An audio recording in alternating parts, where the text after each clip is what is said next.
Even after all these years, local residents have a really hard time talking about the story of Apple. Ray, John, and Paul were the neighborhood creeps. School bullies. This is the location where Apple would eventually become their target.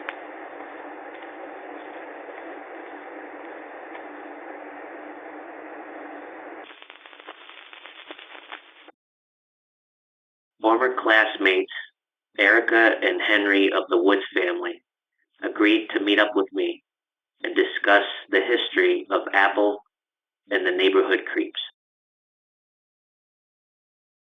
Okay, so can you guys tell me a little bit about Apple? Apple was a pretty good kid. Always polite to me when we were in school. Helpful. I didn't have any real issues with him. I think he was a good kid. I'm not really sure why he was bullied the way he was.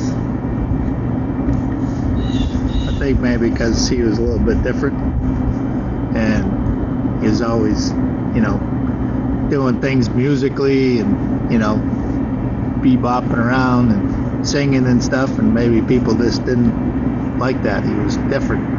He was different, but I thought it was different in a good way. Right. But sometimes bullies don't feel that way. Mm-hmm. They want to make people be like them because they don't have courage to do the things that somebody else is doing. So they want to stop that person because they want to be all the man on campus, so to speak. Can you tell me a little bit about the neighborhood creeps? These kids, Ray, John, and Paul. They're jerks. Yeah. Arrogant jerks. Yeah. They just always up to no good, always, tormenting all the kids in the neighborhood and but especially kicking people Apple. off their bikes and swearing at kids and all. Yeah. They were especially cruel to Apple. Right. Is it because he was different, but in a good way? Yeah. But they were what, like maybe intimidated by that? I think they were jealous. Right. I think when somebody's doing something different and somebody's like, oh, I really like that, but they don't want to say like, oh, I want to be like Apple. They want to be like, well, no, Apple's taking my shine away, and they don't want to lose their friends or whatever, so they got to beat Apple up so that they can keep their buddies. I mean, that's pretty much bullies, how they are. That's how they feel better about themselves. Trying to keep someone down, keeping them in their minds smaller than they are. Can you tell me a little bit about the woods and the trails and how the story is that the trails are haunted? Yeah. I don't go in those trails when the sun goes down. Yeah. I've never had any experience myself, but I mean, we've heard all the stories about people getting chased and, the screams and, all that horrible stuff. But again, I've never experienced anything like that. There's some weird on stuff the that trails. happens in there. Yeah.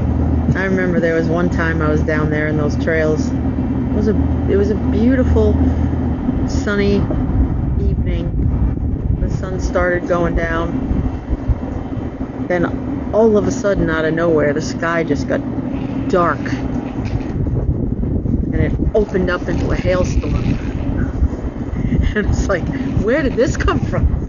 It was weird. And it hurt, like big hailstones pounding down on us.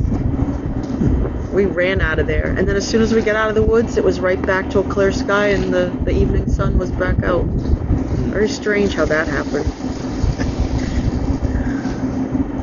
So it is that Apple wore this clown mask, and the clown mask made him turn into something evil. Can you tell me a little bit about the clown mask? I think the clown mask started out as a way for him to hide his pain. He was so tormented by the bullies that he couldn't smile. And when he came across this clown mask, it had this exaggerated, creepy smile about it that he hid behind to make himself feel stronger and deal with the pain. But then that sort of way of hiding behind it, I think, it changed him somehow. That was the coping mechanism. But then you can only cope with something for so long, and then, maybe he lost himself and didn't have any other way to express himself.